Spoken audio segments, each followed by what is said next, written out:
Yeah దేవీ సర్వభూతేషు మాతృరూపేణ సంస్థితా నమస్తస్యై నమస్తస్యై నమస్తస్యై నమో నమః. యా దేవీ సర్వభూతేషు ఇచ్ఛారూపేణ సంస్థితా నమస్తస్యై నమస్తస్యై నమస్తస్యై నమో నమః.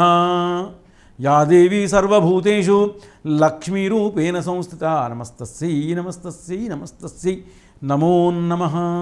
సింహరాశి. మఘా నక్షత్రం 4 పాదాలు, పుబ్బా నక్షత్రం 4 పాదాలు, ఉత్తరా నక్షత్రం 1వ పాదం సింహరాశి.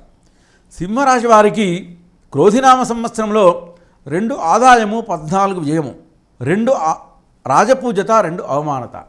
సింహరాశి వారందరికీ కూడా ఈ సంవత్సరంలో 2వ స్థానంలో కేతువు, 7వ స్థానంలో కుజుడు శని, 8వ స్థానంలో రవి చంద్రుడు బుధుడు శుక్రుడు రాహువు, 9వ స్థానంలో గురువు.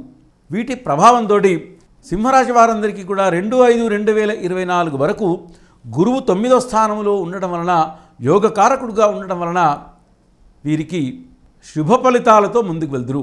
2/5/2024 నుంచి మొదలుకుంటే గురువు దశమ స్థానానికి ఎప్పుడైతే వెళ్తాడో సింహరాశి వారందరూ కూడా ఉద్యోగస్తులు మాత్రం అత్యంత జాగ్రత్త వహించవలను.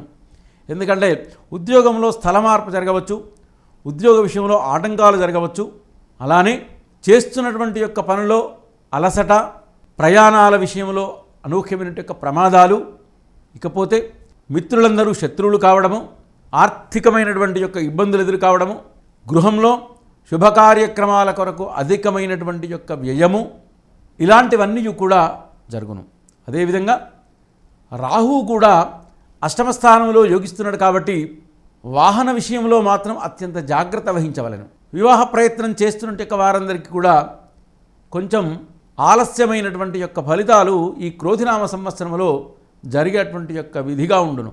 ఇకపోతే క్రోధినామ సంవత్సరంలో సింహరాశి వారందరూ కూడా మంగళవారంతో కూడుకున్నటువంటి యొక్క రోజు ఉగాది వచ్చింది కాబట్టి సుబ్రహ్మణ్య స్వామిని కనుక ఆరాధించినట్టు యొక్కడలా విశేషమైనటువంటి యొక్క ఫలితాలు మాత్రం పొందుదురని చెప్పవచ్చు.